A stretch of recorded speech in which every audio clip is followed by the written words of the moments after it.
St. Lucia's lucrative share of the regional cruise market has attracted one of the world's leading cruise port operators, Global Port Holdings, GPH. GPH, led by its chairman, Mehmet Kutman, continues to expand its international footprint and has dropped anchor in the Caribbean. GPH is now inching closer to docking in St. Lucia. Honorable Prime Minister, it's my personal promise, assuming we sign the concession in January 2023, I'll finish everything by 2024.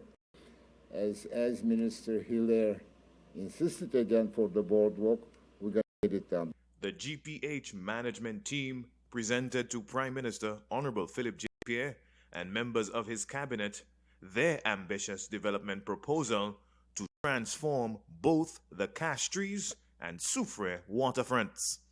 The intent on any investment such as this is not only to increase the spend, but to increase those numbers.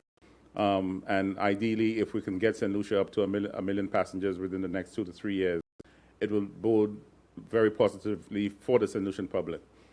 This slide also shows and reiterates the spend concept, that we really want people to spend more on the island, and therefore there's a direct infusion of wealth into the economy.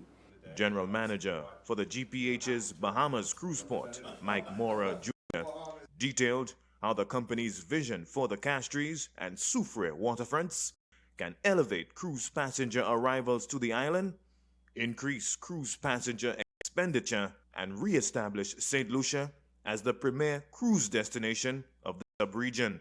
And with this opportunity to partner with local folks from St. Lucia, what we want to do is elevate that experience, elevate the product in partnership with locals, give these visitors who have cash in their pockets an opportunity to spend more, because the money is there. They're looking for that opportunity. And the fact is they're spending more money in other places, so it's not as if they're not willing to spend. And so we believe that, you know, when you consider the hundreds and hundreds of thousands of people that come to St. Lucia by cruise every single year, there's real money sitting there waiting to be tapped into. GPH and the Pierre administration took the first step to realizing this multi-million-dollar venture on October 20th.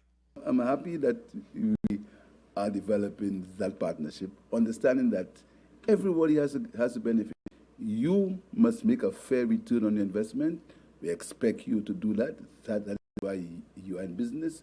But we want our people to benefit. We want our country to benefit. Prime Minister Pierre, Tourism and Investment Minister Honorable Dr. Ernest Hilaire, Chairman Kutman, and Mike Mora Jr. signed an MOU that could pave the way for the construction of improved berthing facilities to accommodate overclass cruise liners, upgraded vending and duty-free shopping zones, a new fishing village and ferry facility in Bannans Bay, a new dock in Soufriere, and a 1-mile-long boardwalk along the Castries waterfront from La Place Carinage to Point Seraphin. If you just close your eyes and visualize cruise passengers walking from Point Seraphin to Castries, and along that boardwalk, multitude of local entrepreneurs selling different products, different, attractions, will give more locals a chance to participate in the tourism industry, to earn a livelihood, and to expose a different side of St. Lucia. GPH's redevelopment proposal invites greater participation in the local tourism sector and can create new business opportunities for St. Lucia's tourism industry stakeholders. From the Office of the Prime Minister, Rihani Isidore.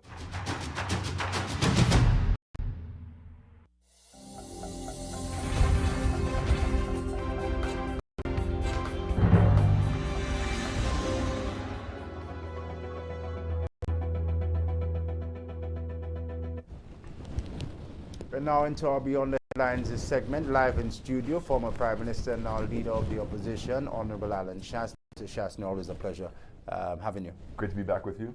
Yes. I hope you had a good Jonah Creole. I did. Yourself as well? Very quiet. Sadly, I was down with the flu the entire weekend. Nice that you recovered sufficient enough to be here with us. Very important.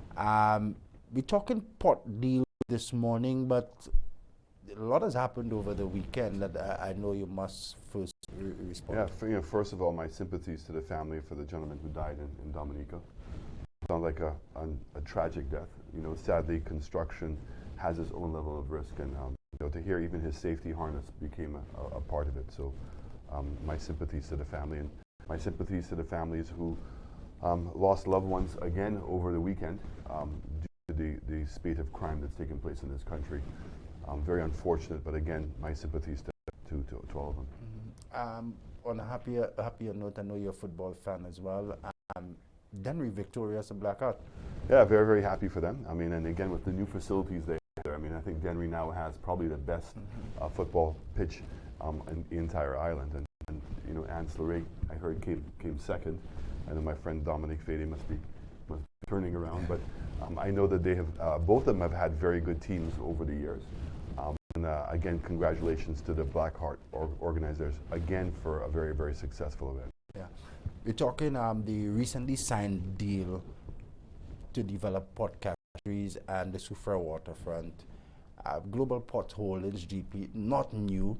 You've been in discussion with them. What is your main concerns here? And then we start to dissect them individually. So I think that the first thing is, again, we have a government that when they were in opposition had alluded or had promised that they were going to manage the affairs of the country in a particular way. So here it is, no bid. Direct award. A direct award. Right? The other thing they said is that they would be transparent and that there would be no secret deals. So they complained with DSH, in which we had a preliminary agreement which had not been formalized as yet, and felt that should have been put out in the public domain. Well, here is a government that has an opportunity to practice what they preach. So why is it that the MOU is not put out in the public domain so that everybody can see what this deal is, and that we could be much more effective in determining whether this is a good deal or whether this is a bad deal. And then the third part, Shannon, which is probably the most shocking part for me, is that if what we heard, which is going to allow for the Oasis-class ships now to be built in Castries, and again, for the Oasis-class ships, the larger ships, about 6,000 passengers are on these ships, that they're now going to allow it to take place in Castries, it signals now the death knell for Vieux-Fort. So the idea of having a home port facility in Vieux-Fort, for all intentions, is done and done. The reality is a home port generates significant more revenue to the state than any other type of cruise business. I mean, all those passengers that would be coming into St. Lucia for home porting would pay your airport tax. So it means that you had more people contributing toward the cost of the airport. You have what's called pre and post stays. Persons who are coming in early and are staying a couple of days before they catch their ship. Those who are going to stay a bit longer to catch their ship. So the South, we know. I mean, I don't have to go to an extensive argument to tell people there's greater opportunity to grow attractions in the South than there is in the North. And imagine all of a sudden the taxi drivers for all those years who've only benefited from carrying passengers from the airport up north, now having cruise ship calls into the South, what that would do for them. The land between Vieux-Fort, Laborie, Choiseul, Soufriere, and livelihoods, and even Denry now, go up in value because of the economic activity that cruise ship business would have generated in the South. And probably the most thing for me is that you have a situation where Kenny Anthony, Musa, and Alva would have sat at a cabinet meeting and agreed to this. I mean, how upset do we think that the people in the South ought to be, and maybe are, that after supporting the Labour Party for so long, and the level of support that came in the last election, with the expectation that development would have continued in the South. The airport has stopped, St. Jude's has stopped, road development has stopped, and now an item that was included in the Labour Party's manifesto, which was the home putting in Vieux-Fort and the development of Vieux-Fort, That promise now has gone way by. And it tells me, and it should tell all of us, that Stevenson King, Ernest Hilaire, Philip Pierre, and Richard Fedrick actually did a better job in cabinet in convincing their colleagues to support the expansion of Castries. Now, all of those plans had already been there for the redevelopment of Castries, including, we started under Sir John in 2008 in the Castries redevelopment. So all this stuff is being put out right now. None of it's new. And I guess what we will talk about really is some of the financial numbers that have been mentioned, and ask ourselves whether this makes sense for St. Lucia. All right. Let's start with the figures. $46 million direct award. Is it a loan on investment? How is it going to be repaid? Who's repaying? So we don't know. We don't know the MOU. So what we've heard is that the developers are going to put the $43 million in order for this investment to take place. What is it that the investors have gotten in what's his return? So we know from the beginning that the head tax would go towards the concessionaire. So it means the $5 that the government is currently making, or SLASPA is making, would go to the concessionaire. The concessionaire understands that they can increase the head tax with the cruise ships. How much of that increase in the head tax is going to go to them, and how much is going to come back to SLASPA, if any? All right, so we know that there had been discussions and general agreement with the cruise industry that we could increase the tax from $5 to $10, possibly even $12, right? So you're talking about an additional $7. If you get 1 million cruise ship passengers a year, times 7, it's $7 million. If the concession is for 40 years, you're talking about, what's that? 7 fours. Go ahead. 7 fours are? $280 million. Right, for a $43 million investment. So you can do the calculation yourself. This is not overly complicated. And if it's more than the $7, then the number becomes even greater. So here it is that the government of St. Lucia, instead of going and getting the cruise lines to increase the head tax themselves, yes, which has been very difficult. But since COVID, there's been a significant softening in by the cruise lines, because they realize they have to start making these investments themselves. And even if you were not sure, then why would you have not gone out to bid and find out whether there was a better deal to be had on the table, right? But this is a government that lacks any kind of imagination. Literally everything that's underway in this country was initiated by United Workers' Party, and sadly, they've either stopped projects, or continued them and tried to water them down enough. So when you talk about, you change the name village tourism, community tourism, what is that? There's no other significant changes, but the significant change is the energy and the creativity that went into village tourism is not there. On the numbers, and let's go back there for a bit, it's unfortunate that we have to speculate like many St. Lucians, because we just don't know the contents of the deal in its entirety. But even at the current figures, $5 the head tax, the investor puts in 46 million. There's still over the 40-year period about $200 million.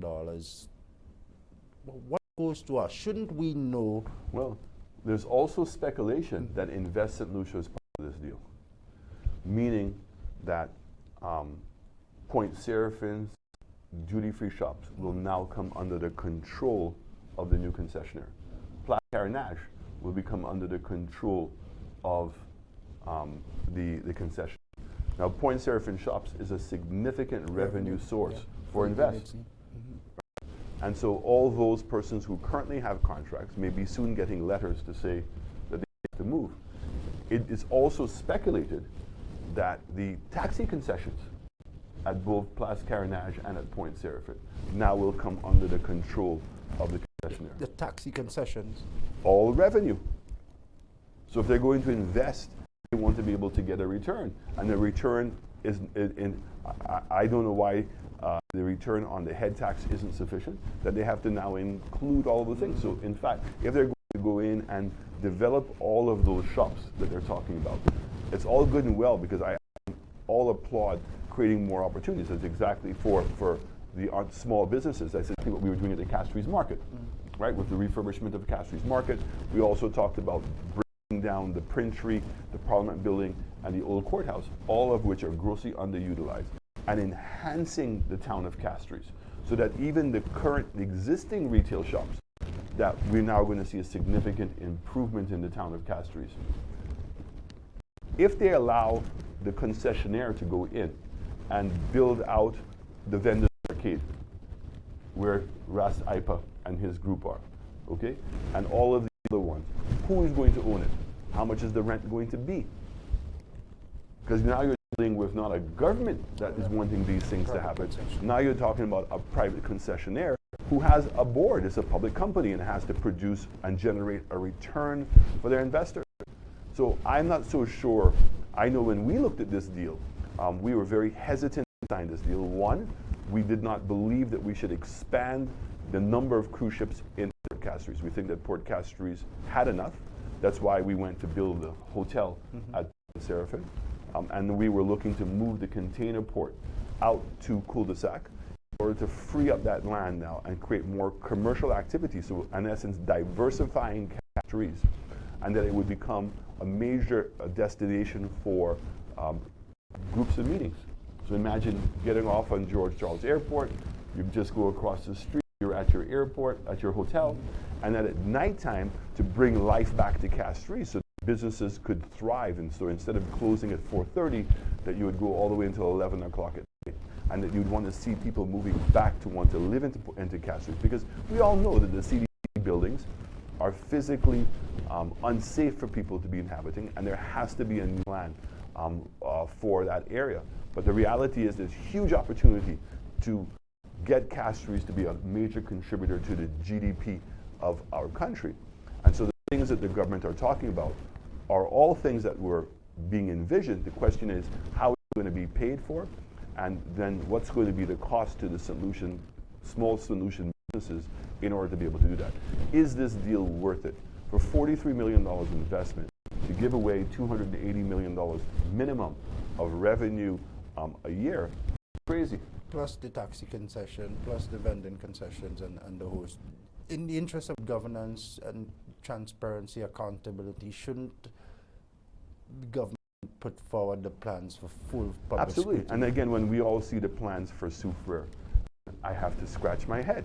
This is a government that said what we were trying to do in Viewfort was Miami Beach and unacceptable. I mean, I know the sensitivities of the persons in Soufriere who want to see opportunities that they can take advantage of. So Hummingbird, there's no foreign persons involved in the Hummingbird project. The government was able to build the Hummingbird development and extend the concessions to locals at local prices. There was not an overburden. You're now going to go and take prime land, waterfront land in Soufriere and put it in the hands of foreigners. I mean, so here it is, a government who said what? Friends, family, and foreigners. Here it is now, they're going to privatize your airport, or want to privatize your airport, the same way, no bidding, okay? And then now want to privatize your ports, your key ports. So I'm at a loss, but I have to say to you, the most egregious thing for me, Shannon, and I want to go back to this, is the total disrespect I think that the Labour Party has shown the South in the past and now continue to show them. I think it's a huge loss for the people in the South. If I was a Labour supporter in the South, I'd be very, very upset.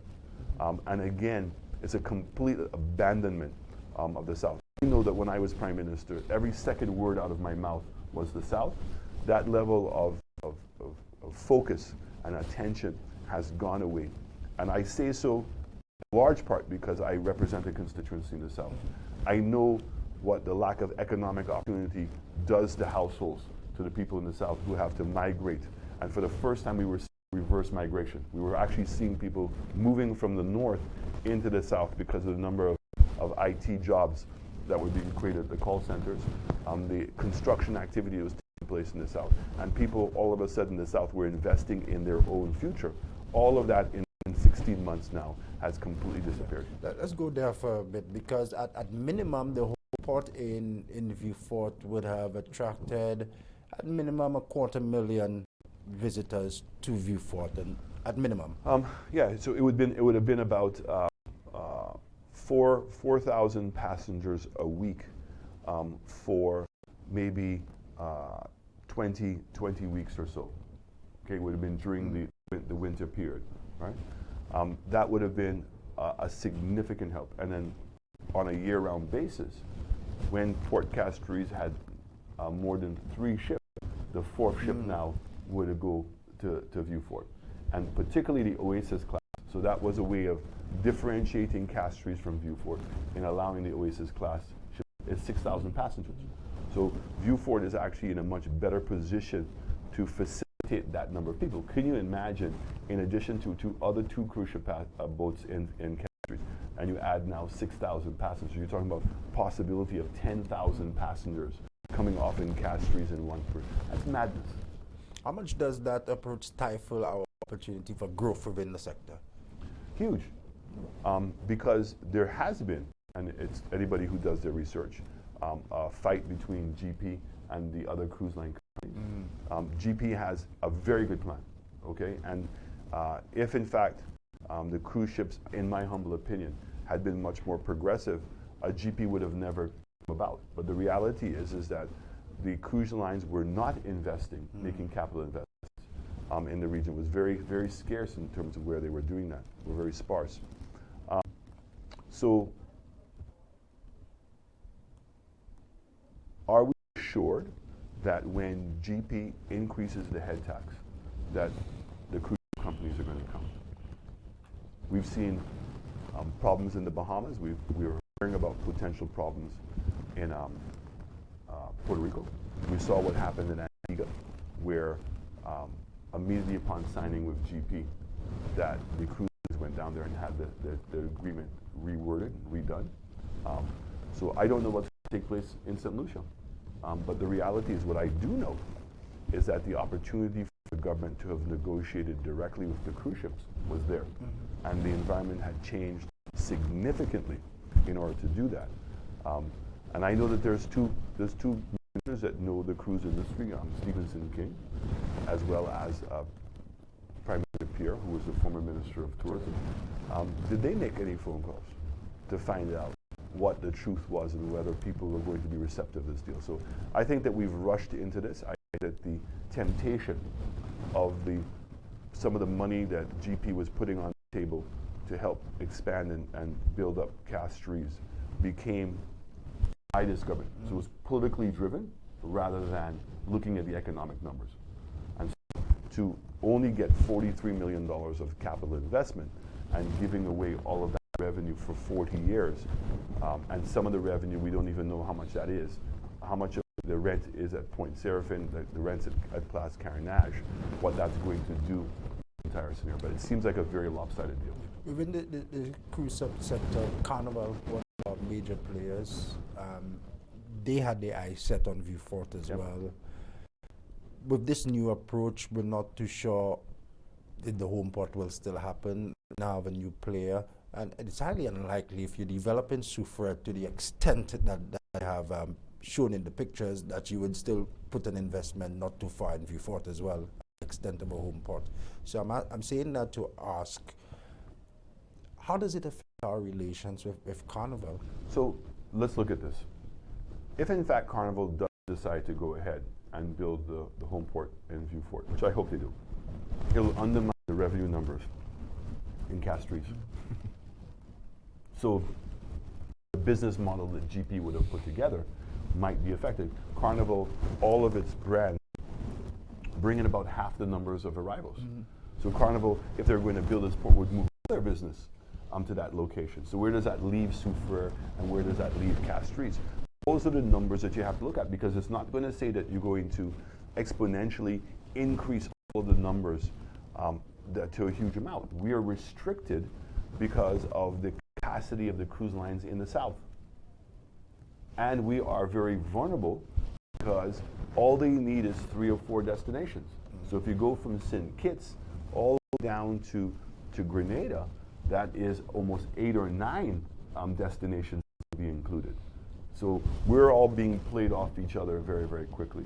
And so the reality is that if you improve the quality of your destination and you put in particular marquee attractions, attractions that are not available anywhere else. You can't go to any other island and go to see the pitons and do the mud baths.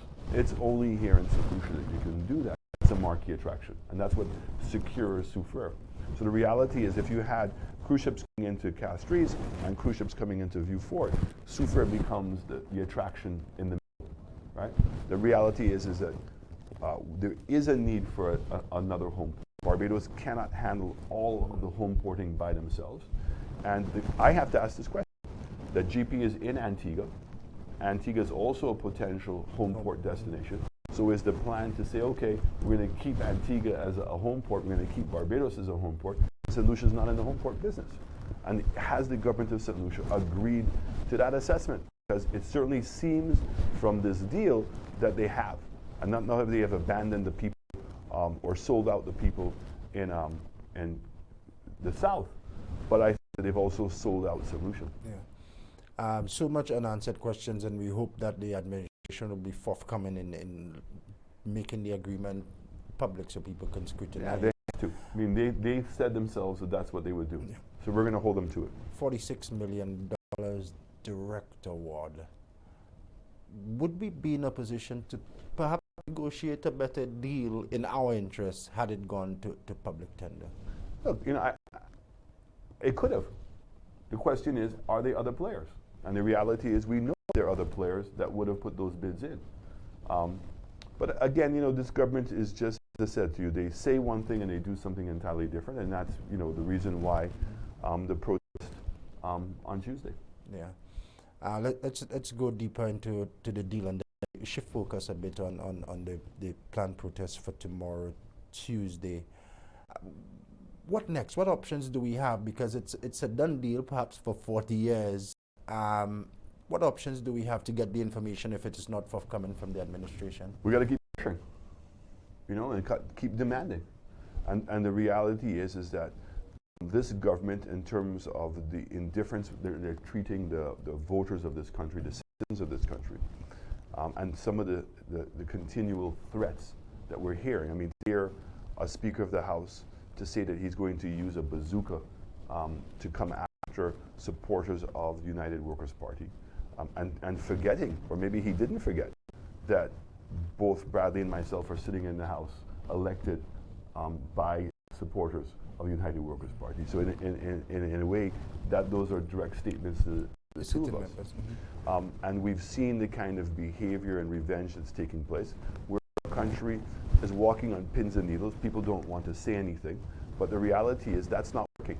And in 16 months, we're seeing it's not working, and we're going to have to, I'm not a person who believes in any kind of military or revolutionary kind of approach, but certainly reminding the Labour Party that only 26% of the voting population voted for them. And so the remaining 74% have to let their voices be heard. They have to let this government know that they're not happy with the situation and are going to put pressure on them. And so through social media, calling up on shows, and then when we have protests, making your voice heard is the only thing I think that's going to be able to solve this problem. The MOU, I don't know what the triggers are in it in order to make it a formal deal, but the reality is that there should be some opportunity for the government, if they had not thought about some of the things that we were talking about this morning, that they could now go back and revisit it and recognize and see if there's a better balanced deal to be had. Yeah. Thousands of livelihoods are at stake here. The fishermen in Banans Bay and on the other end of the bay in Port Castries as well, because you're hearing that GP will now have full rights as the concessionaire for point surfing and other locations in Soufriere. Livelihoods there as well, the vendors, livelihoods. Shouldn't it be some consultation? Is government not putting the cart before the horse here? Absolutely. So let me give you the evidence. My understanding is that last week was the last week that we're sending any bananas to England. So the banana industry now is officially dead. This is the same government that wanted to criticize or keep bringing up, oh, you promised to send bananas to France. You never did. France was a new market. And I stand up that we made every effort to get into the French market. But here is that we were going to new markets. This government has come in, and in 16 months, what have they done? Taken an existing market of an industry that's been around for the longest time, and now they have officially killed it. I say that because the silence towards the fishermen as to how it's going to impact anybody, Barron's Drive. There are a lot of people that make their livelihood just from that. And those same boats that would have gone to Castries to get passengers, okay? Now there's less passengers for them to get because the cruise ships are going to be coming to Soufriere directly, right? Who's explaining any of this? Where are the fishermen going to go? What are the new services we're going to be building up? And where is it going to be? And that's why, again, in my government, we spoke about the development of cul-de-sac and putting in major fisheries, fishing processes. So the fish would come there and it actually would be processed. So put the fishing complex in Castries makes no sense. Maybe many years ago it did, but it does not make any sense in the context of today. But it's what this government doesn't say that worries me the most. And to your point, like what's happening in bananas, what's happening in agriculture, what's happening all throughout this country, there's a silence. In this deal, there's a deafening silence as it pertains to the fisher folk, who remember that they went and advocated for and said that they shouldn't have to be paying the tax. Tax is still on the gas. It went up. Yeah. The livelihoods of the taxi men, again, and Lucy and Joseph and other taxi operators should be very much concerned. The business will now go direct to Soufriere. How much of those trips will be the first thing they need to be concerned with is if, in fact, there's going to be new landlord, what's going to be the deal? Yeah. I'm hoping that it goes to consultation and the agreement come public for our scrutiny. Finally, for me on the GP deal, and we move on to other things. The home port option in Vieux-Fort also had, I call it a caveat. The people coming into the home port would have assisted us in financing our airport by contributing $100 to that project every arrival. Correct. Every arrival. And also the funding of the home port in part would have come from that tax. So the same way that we have $35, right, that's going to go towards the airport development, $25 goes to SLASPA, there is a remaining amount of $38. And we were going to use some of the money, because that's money that would have been found and would have already made a contribution to the operating revenues of SLASPA, had helped pay down the loan even faster with the international airport. And now we could finance ourselves through that tax, that revenue stream. What's going to happen? So we've now given that money. And that's where I'm saying to you the short-sightedness of this deal. And I don't have to get into a lot of explanations. If you're going to have an increase in the head tax, which we believe would go up to about $12, the $7 extra that they're going to get, plus the $5, so it's the entire $12. So at 1 million passengers, that's a $12 million a year that they're going to get. And they're getting 40 years of that concession. Yeah. Right? And to do it, that's $43 million. How can that make any sense? This seems like a one-sided deal. And if you then now add the revenue streams from the duty-free and the other concessions, it's even worse. So I don't know what this government is thinking. And when I heard the Prime Minister say, well, a business person is allowed to make money, I'm glad to hear him say that. Because when we had Cabot and we had DSH and all of those other developments, it wasn't okay for them to make money. All right, so DSH came in and put their own money on the Thames Shannon. We hope that we can get some authority within the cabinet to clarify all these issues that we have raised. Just before we move on, early on we had hinted that Dr. Anthony is within the cabinet. He's not in the cabinet, No, but he is he's a member of parliament yeah. and a major player Sure. within the party. So the point still holds that The advocacy of Musa, Alva, and them the point still holds to go there and to allow themselves to be outmaneuvered, outvoted, and to have given up this major concession for their own constituency is shocking. Yeah. A few questions here. Somebody says, good morning. Was this a direct award? Yes, it was. $46 million direct award, no tendering. Will the document be circulated or discussed with the public? That's what we're hoping to. I'm sure you will make a request in Parliament for it to be Absolutely. done. The fact is that I don't certainly trust this government. And so, I don't think that we're going to trust their interpretation of what the MOU is.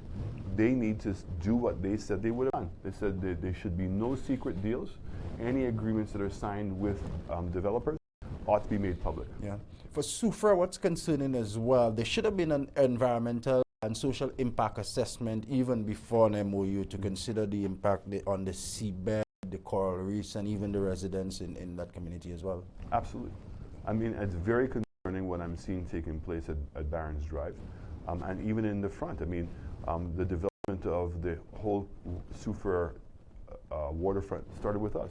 And remember, when the government came back into office in 2006, the Hummingbird Beach project had already started. Refunding from the Taiwanese. Yes, they left it there. Yeah. They left it there. So they don't even have a clue themselves on what needs to be done. And it's sad that they would now rely on foreigners to come in here to develop our public spaces in an area in which we already have tremendous tourism success. 3 of the best hotels in the world have come from Soufriere. Okay, the pitons and the mud baths are world class already. The development of our main our park in Soufriere now, and everything else that's been taking place has already seen that Soufriere has that capacity to do these things themselves. And so to see the drawings and the plans, I just had to scratch my head. I said I must be living in La La Land, because when these were being proposed for View Fort, it was bad.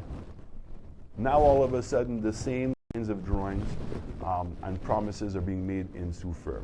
And it's really a shock to see what's going on. Yeah, you believe Saint Lucia deserves better, and you called out your supporters to a peaceful protest tomorrow. Talk about the concept and the format it will take. Well, we got to see for ourselves during sad process of the Parliamentary Procedures Committee and the attempt to again silence the opposition. And despite taking the effort of writing a letter, my lawyers wrote a letter to the Speaker of the House indicating the problems of the process and how it was infringing on my constitutional rights. He chose to ignore that. In fact, double down on that Friday letter. And it took us to file an injunction. And even during the discussion with the courts, they came before the case began at 9:30 in the morning, indicating that they had advised the Speaker, the lawyers had advised the Speaker that he was wrong and that he needed to abandon the process. And they were hoping that the courts would have accepted that, and therefore there would have been no pronouncement. And I think that my lawyers argued, and rightfully so, that this is a government that on Friday should have done that, and this would have been behind us. But instead of abandoning the process and understanding that they were going in the wrong direction on Friday, they decided to double down. And so therefore, we needed something in writing, a commitment from this government, acknowledging the mistake that they made, and that they were not going to go back to that same mistake. Well, the Speaker went and had a press conference that he should not have had. What he said at the press conference is the report that he should have given to the Parliament. Now, I want to make this distinction.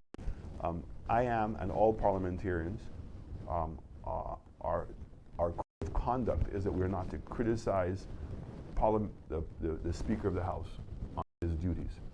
But when he steps outside the Parliament, so when he goes on his TV show and makes references to using a bazooka to come after supporters of the United Workers' Party, and when he has a press conference, that's fair game. And so at that press conference, after coming from the court case directly the same day, was making the same mistakes. Here it is, he's talking about that he'd been speaking with Richard and Ernest, and that they were going to continue with the process and we were going to have the debate. That's completely overriding his authority again. It's not for the Speaker to make the determination as to whether these things go to the Parliamentary Privileges Committee. It is for the House. He's simply facilitating it. The first part of it is he has to make a determination whether it's frivolous. How can you make a determination on something if you've not even received the motion yet, the written motion? But you've jumped that. So it tells me that this must be part of the bazooka approach towards the entire process. Regardless of what it is, you're going to allow the process to create the greatest amount of embarrassment. We've seen with, we gave her an advance notice of the impact of the supply chain issues and inflationary issues, all the way since April. They didn't listen. We presented a 6-point plan in March. The Prime Minister came and said he received the report and he threw it in the garbage bin because that's where it belonged. And this government has done nothing to soften the blow of the increase in inflation. In fact, we see other countries in the world reducing the duty rate. He said he can't reduce the duty rate. We've seen other countries do it. We've seen other countries provide direct resources to underprivileged households in their countries. This government has done nothing. And remember, this is the same government that criticized us when we gave $500 a month. They said if it was them, they would have given $1,500 a month. And here it is that we have, in my mind, a worse situation for many of the households. Nothing has happened. The price of electricity has been allowed to go up, and the entire cost of that increase has gone up. And it's funny that we have the president of the Chamber of Commerce is the managing director of Lucia. So I don't understand how you would have a gentleman who is running a monopoly, okay, in one of the most critical sectors that is having a significant impact on the commercial households of this country, right? As president of the association, it really boggles the mind at this point. So this government has failed the people of this country in their greatest time of need. We see the situation with Stanley Felix. We see the situation with crime in this country. We have questionable appointments, and we're seeing a circle of friends being put around key ministers. So you have Lawrence Theophilus as the chairman of CIP. You have Thaddeus Antoine, who is the chairman of the Tourism Authority. You now have Paul Hilaire being put in the Prime Minister's office.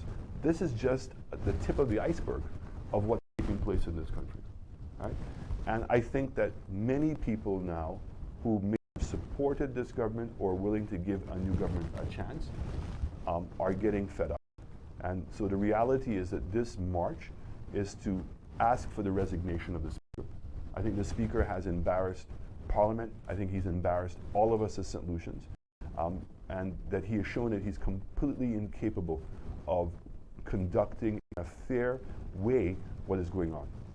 We've also just seen recently something that again is shocking, but again, a lot of persons who may not be as aware of our institutions as I am have missed this one. So Renee St. Rose, who is a lawyer in Peter Foster's office, a lady who's a very capable person, so I don't want to question her capacity in any way. But over the years, has always been the lawyer on the other side when it comes to politics in this country. Okay, so she has always been representing Labour Party interest in court matters. And I think that anybody who knows the Labour Party knows the role that Renee has played, her support for that party, has been made the chairperson of our Electoral Commission. Now, I think the Electoral Commission is one of the most important institutions that we have, and it's one that has always been pretty much impartial, okay? And our Constitution intended it to be that way.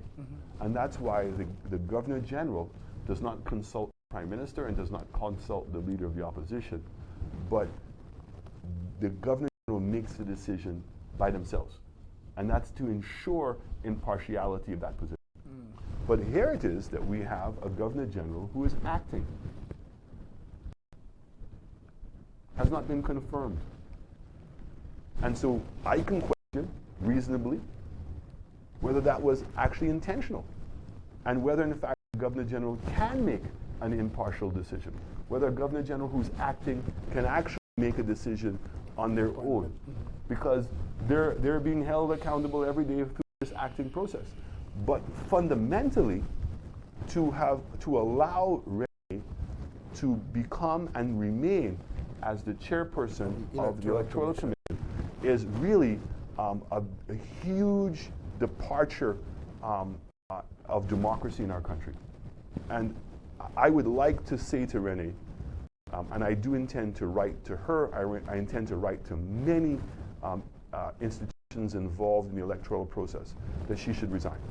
Yeah. Right? And we're not questioning the learned lady's capacity. I think that she's a professionalism, great, etc. But her association with Labour Party matters over the years. Can we trust that she's going to be impartial, okay, on something as fundamental as your electoral commission? Your electoral commission oversees the election process in your country, right? Now, remember, on that commission, the government in office nominates somebody, the opposition nominates somebody.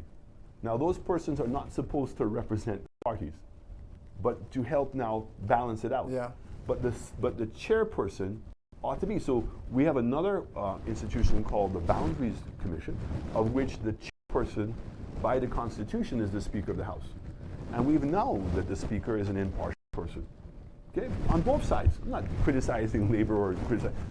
That's what happens. That's how the appointment That's how the appointment happens. And there's a report from the Commonwealth Secretariat that was written in 1997 that said that countries like St. Lucia using the parliamentary system have moved away from that, right? To make sure that there is an impartial chairperson. And I think over the years, both sides have recognized, have made all kinds of allegations, but the fact is that the chairpersons have been, for the most part, pretty impartial. And I think Governor Generals have done a really good job in doing that. But I think that this one crosses a line. And again, I want to repeat, I have nothing bad to say about Renee St. Rose as a person. As a woman, I'm very proud of her success. I think that she's an amazing lawyer, give her all the attributes, but I just think that because of her historical favoritism or support of the Labour Party and how vociferous it is, that ought to exclude her from being the chairperson of Electoral. And let's look at it a little closer. Just for she has operated within Mr. Foster's chambers for a good while now. Yep. Co-partner of the firm, it may appear to be. Mr. Foster was appointed Speaker by the Labour Party. And that's fine. So let's get that out of the way. She's also worked very closely on a number of legal matters with a learned gentleman from Dominica, Mr. Astefan, as well, who is a known supporter. And most recently, this case with the Speaker. The person that was in charge of the case was Renee. Right. So with that sort of association, to protect your professional integrity, I think an appointment like that is not needed if you are not attempting to protect the victory. Correct. And the fact is, if people think that, then it's not the right thing to do. Yeah. It's a small country. Our democracy is what we have, and when we start allowing key institutions in our democracy to be undermined this way, and I would like to think that civil society and many more people would speak up on this issue. As I indicated to you, I do intend to write to the OAS, to CARICOM. I do intend to write to the Commonwealth Secretariat and to the Carter Foundation. These are all persons that would come down here and review our electoral process. I don't like doing that because I think this is a matter that we ought to resolve internally. You know, even when persons were asking me to write to international parliamentary, which I still may do, but the reality is I've been hesitant on doing that because again, this is an issue that we ought to be able to resolve ourselves. And the march on tomorrow is a significant step in that direction. That we have to let our voices be heard. And that's what I'm saying too. If in fact that Parliament is not going to work the way that we want it, and the fact is 15-2, it's very difficult for Parliament to work in a democratic way. Okay? So when you see during the budgetary debates that we would have to have this gamesmanship being played as to when I'm supposed to speak, right? My job is to rebut. How can I rebut if I've not heard, right? So to sit and listen to everybody, and that has been a practice for many years. The leader of the opposition speaks right before the Prime Minister. Okay, now it's only Philip Pear that he decided to go and speak first. Maybe it's because he's not as good of a debater and he wanted to leave the stronger debaters for the end. But the reality, even in those days, the opposition got to speak at the end. So once we agree that the opposition is going to speak at the end, who the opposition puts to speak last, that's our call, right? But that on 2 occasions, the budget debate was brought to a premature end simply to prevent me from being able to make my contribution in the House. So if you have a House that's going to go to that extent, the only House that we have left is the People's Parliament. And I'm not asking for people to go and burn anything down or to break any glasses. To break any glasses, okay? None of those things, or to throw tear gas or excrement on people, but simply to come on Tuesday to stand up and raise your hand. Do the ayes have it? The Speaker has to go. This government must be given a very strong message that after 16 months that people are generally not happy. And it cannot be that it's just persons calling in on a talk show. We need to, at this point, show our support. And if in fact that people are fearful of coming out because of reprisal, is even a more important reason why you must come out. Because we cannot be oppressed in our own country. And any government that attempts to put those kinds of measures in place, that is when we have to have the strongest level of resistance in doing so. Yeah, quickly before we wrap up, somebody's asking, are you aware, sir, that the country has no labor tribunal in place? The acting commissioner is never available. For all the people that the SLP has wrongfully dismissed, how will they get justice? I'm not sure that you can respond to that. Well, I'm just saying that every single place you turn, the Labour Party are either dismantling what existed, neutralizing what was there, or putting their own persons in charge. I mean, and I think, you know, the example of the Electoral Commission is really stretching way past the pale. And it requires a very strong response by the public and to show our outrage. In the same way that I would like to think that the persons in the South are going to be outraged by what has happened, and that their future has been trampled upon, their economic opportunities have been trampled upon. And again, here we go back to a one-sided economic development approach of putting everything in the north. Yeah. When you look at the recent appointment that you alerted us to on the Electoral Commission, the recent appointment in the office of the Prime Minister, the privatization of the airport and the seaports, it sort of resembles friend, family, and a lot of foreigners. Yeah. You know, I'm going to say this, that what took place at Cabot is a travesty. And many St. Lucians may not really understand what I'm going to say, but I'm going to say it and hopefully start sinking in. You had a situation where one minister in cabinet was representing Marjorie, Richard. And then you had the Minister of Planning, who is Stephenson King. And Stephenson King came out on several occasions to say that Marjorie was not going to move. And then all of a sudden we hear an announcement that Marjorie's going to get paid $1 million. I'm happy for Marjorie, but that's unprecedented. We have a situation in Choiseul. Are those persons going to get paid $1 million? No, it doesn't appear so. Doesn't appear so. So you call that extortion. What is it? How does a foreign investor respond? So they gave Marjorie $1 million. They gave her a building. They're going to operate the restaurant for her, right? Then now you have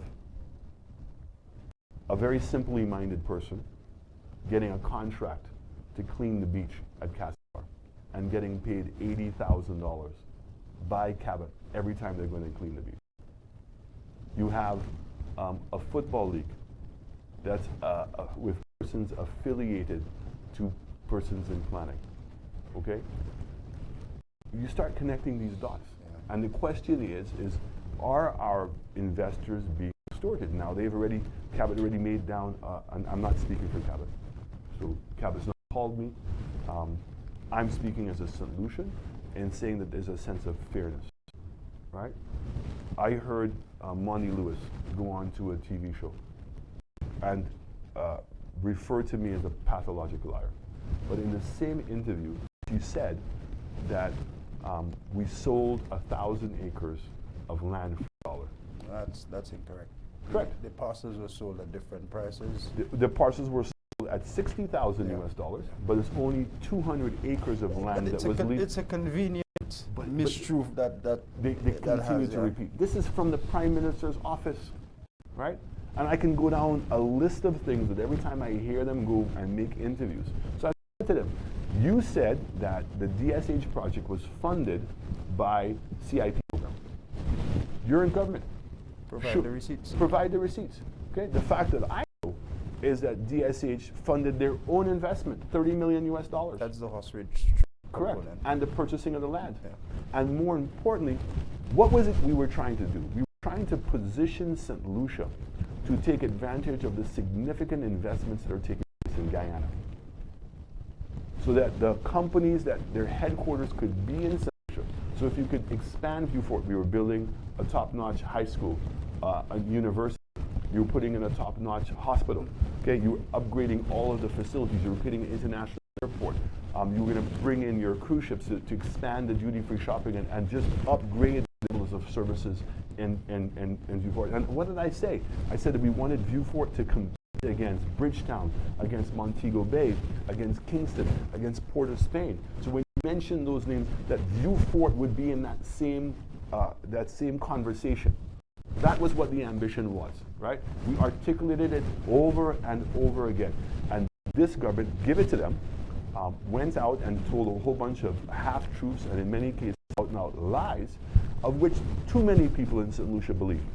And here it is now 16 months after the fact, and they have not been able to provide one shred of evidence of any of those allegations that they made. We've run out of time. We'll have you back another time. Thank you. On this platform, we never go the way of calling people pathological liars. We're well trained and all to know in communication. You just don't do these things. But as the pandering continues, the eyes of the people continue to open up more and more. Prime Minister Chastenet, leader of the opposition, I want to thank you for coming and being our guest today. Thank you, Shannon. You're most welcome. This is where we end the show. We'll be back early tomorrow morning from 6 to 9 right here on Good Morning St. Lucia. Until then, and on behalf of everyone who worked so hard to keep the show on the air, my name is Shannon Lebon saying bye-bye for now.